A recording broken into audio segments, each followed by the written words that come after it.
I'm Carrie Adams, and you're listening to Carrie's Connoisseurs, coming to you from Solid Gold Podcasts.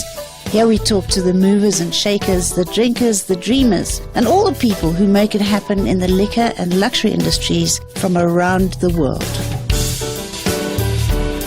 Well, hi everybody, you are tuned into Carrie's Connoisseurs, and I am joined in my studio today by, you both sound the same, Johanna and Johannes Richter. Big celebrations. Congratulations, guys. You have won an amazing award in the Johannesburg, the Eat Outs Restaurant Awards for South Africa that were handed out last week. Talk to me about what happened. Yeah, thank you for having us.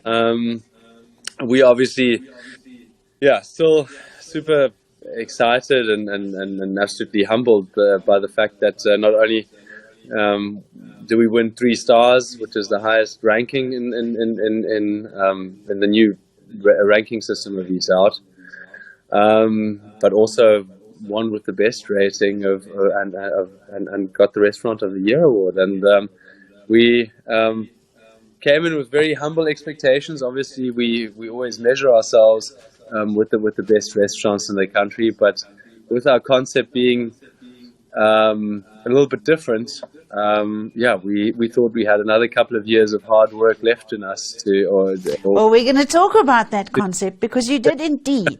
You received 3 Eat Out stars, and we'll chat about that. I'm not sure what Eat Out are doing. I have quite a lot to do with the Diners Club Awards, and I don't pay too much attention to the Eat Out Awards, but of course we all do.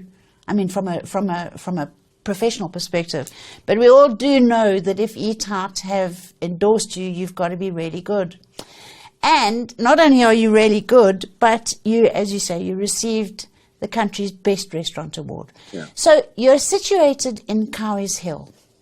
Yeah. Cowies Hill, KZN, nobody ever, I'm just overjoyed. My family come from Natal. Okay. And I'm so overjoyed that an Italian establishment has finally ticked the boxes.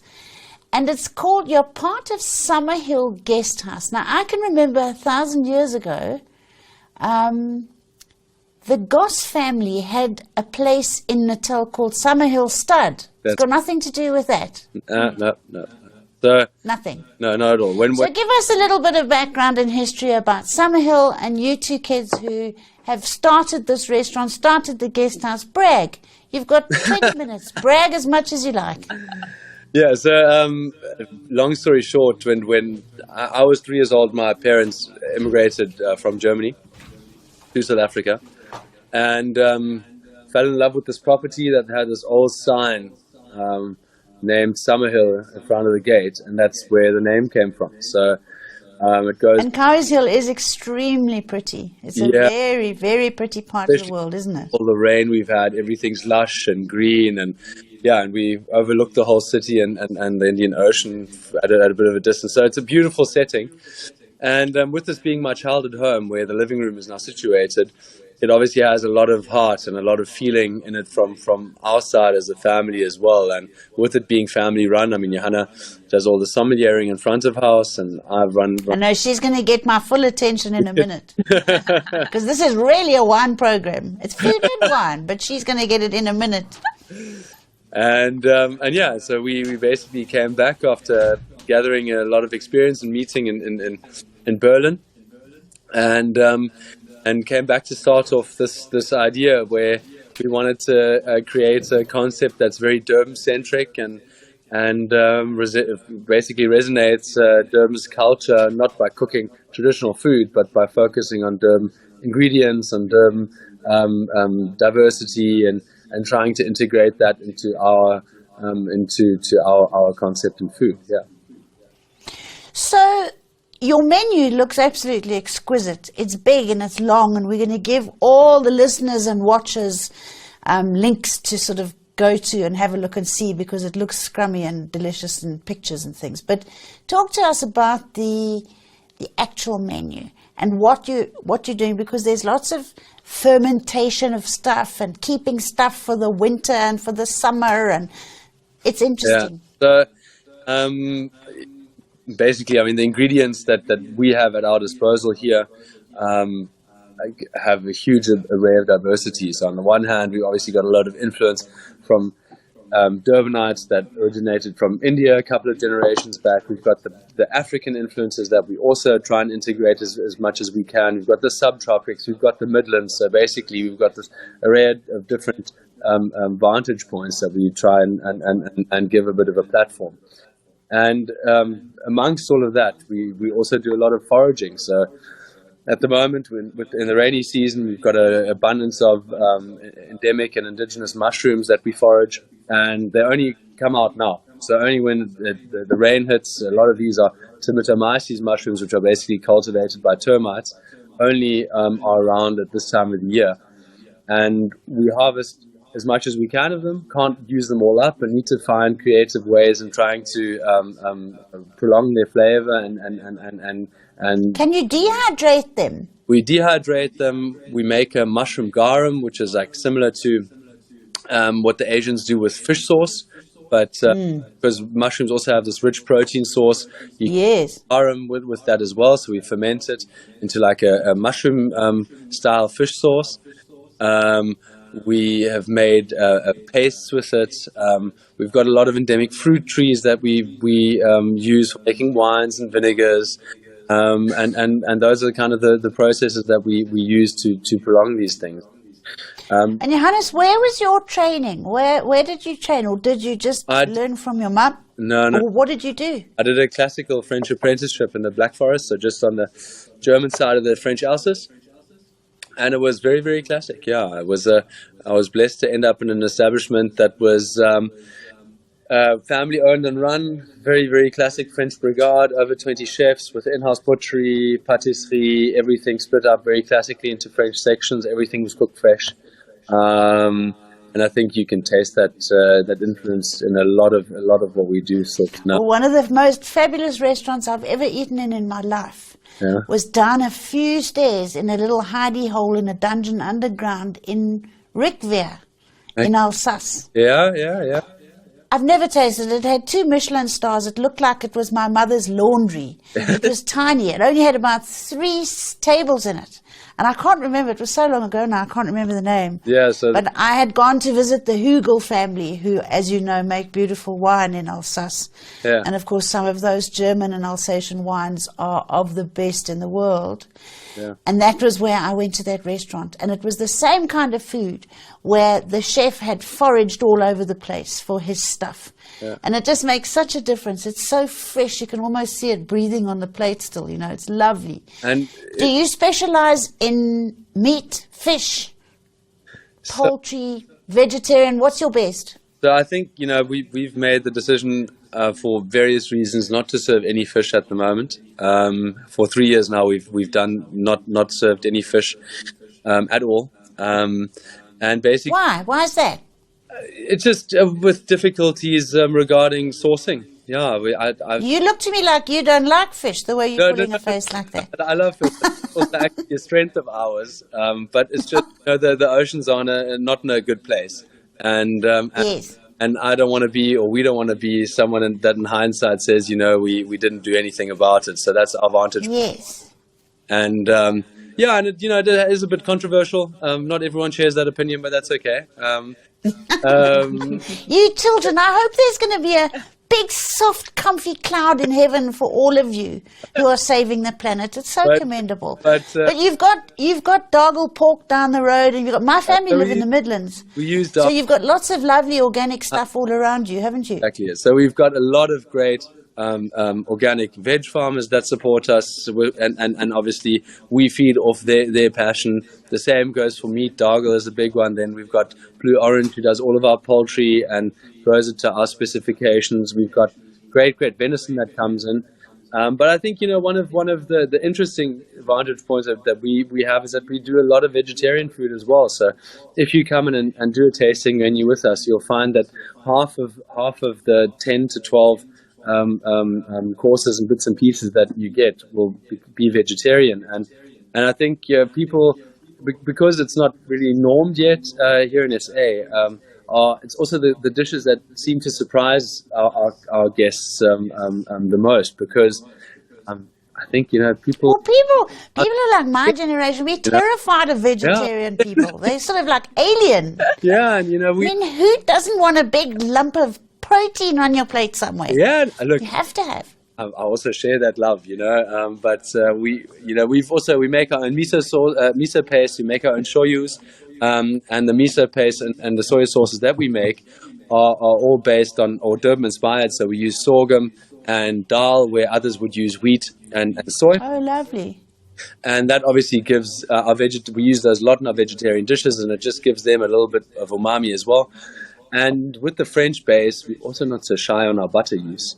So that also... Well, that's what gives you your third star, Anybody who doesn't want to use butter is never going to get 3 stars. Butter is the answer to everything, quite honestly. It really is. And we've got It sounds absolutely gorgeous. So are you fully booked all the time? I see there's a big Christmas tree in the background. So you're getting ready for Christmas? And you fully booked for all of that? We've still got a couple of days until we close for a couple of weeks in the end of Jan that we have availability. And I think, there's also the best likelihood, or the highest likelihood, is if you just try and book spontaneously, because we every now and then just have a cancellation.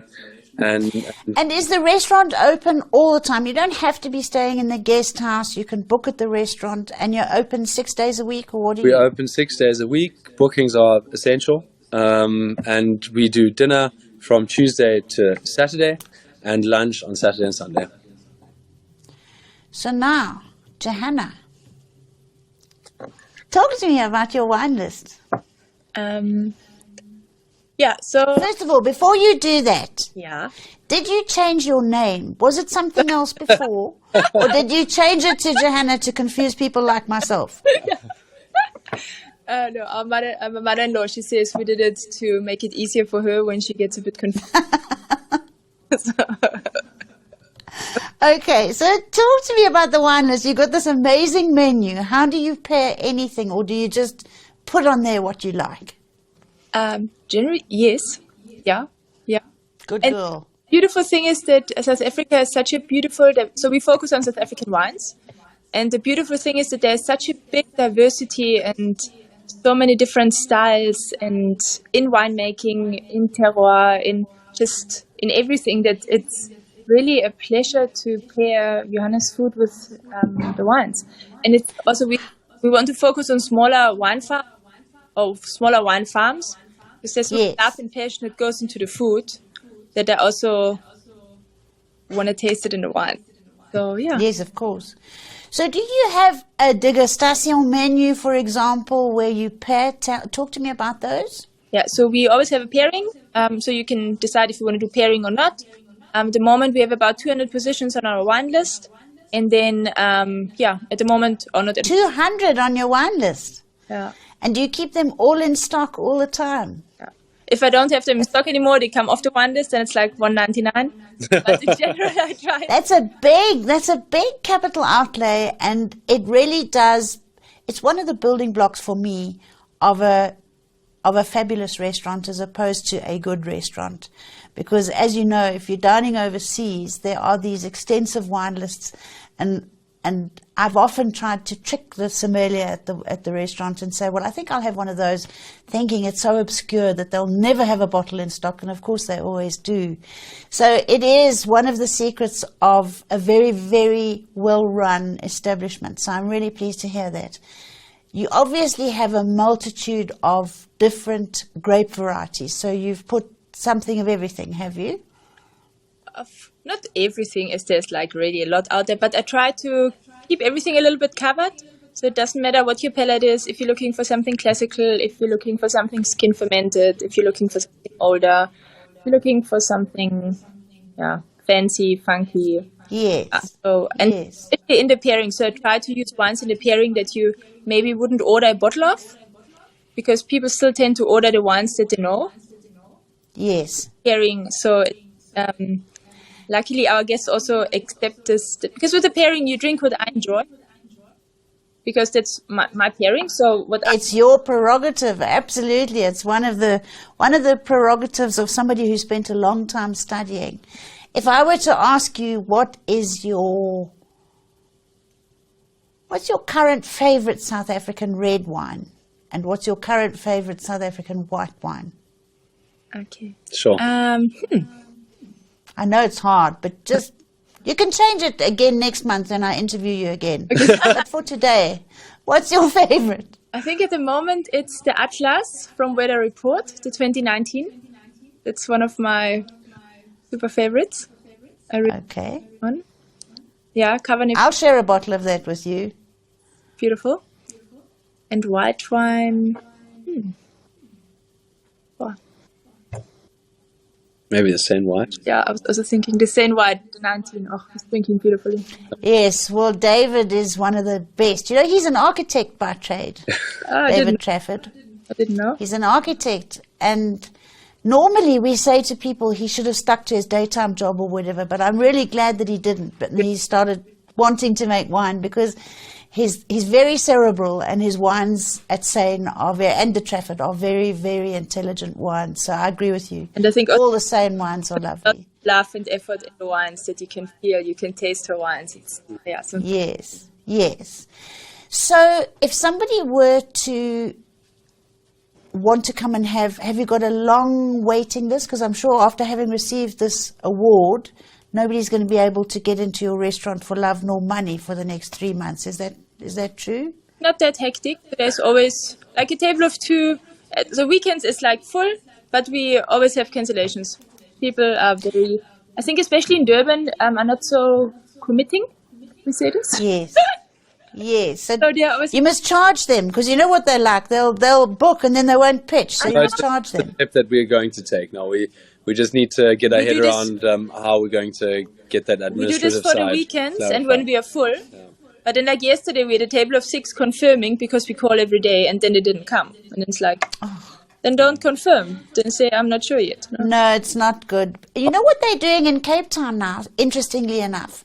I had a guest I was down in Cape Town judging some wine competition, and I had an international guest from New Zealand. And he hadn't been to South Africa before, and I wanted to take him to a nice restaurant. And I booked, I think it was either La Colombe or at Beau Constantia. And they made me pay a 2,000 Rand deposit. Wow. For the table. Okay. Which I thought was a little bit hectic at the time, especially me. I've worked in the industry for the last 30 years. They must have known I was going to pitch.